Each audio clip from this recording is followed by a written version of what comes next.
Hey y'all, come on in, come on in. I'm going to be making steak and cheese quesadillas utilizing my leftover steak from my steak and cheese yesterday. This is what it looks like. It holds up very nicely. I have my butter, sharp cheese, and my spinach and herb wraps. Okay. Because I'm using a smaller frying pan, I just took one of the wraps and I made it, folded it, and I buttered it. Then I stuffed it with the cheese and the steak. So I let it brown. I used like a press. You know, this is my cast iron, little press, and I just placed it on top, and let it cook. So I'm gonna just let it cook on the other side. You can see the cheese. I got cooking hands, so I could do this, okay? But I would recommend you do it. Okay, look at that cheese pull.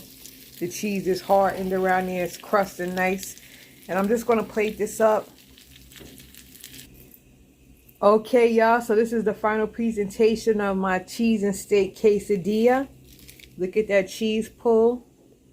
Look at those onions caramelized.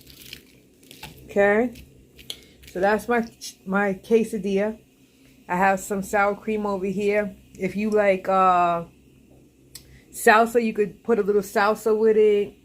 And I have some cut up avocado. So that's my my easy leftover meal. And I'm gonna do a 2-for-1. Show you something else I'm gonna do with the leftovers from the steak mix.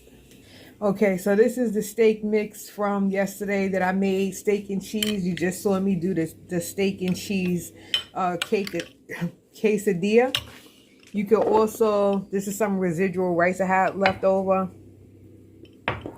You can also add some of the steak mix to the rice and make a pepper steak rice. This is cold, but I'm just showing you, for demonstration purposes, okay? So yeah, in this economy, you got to make every dollar, every stamp, whatever you working with, you got to make that stretch, okay? So yeah, you could cut up some broccoli or use frozen broccoli and add that to it. You could add, do it with pasta and a little bit of lo mein or teriyaki sauce and make you a lo mein, a steak lo mein. So yeah, but let's get back to the steak and cheese quesadilla. So let me give it a taste.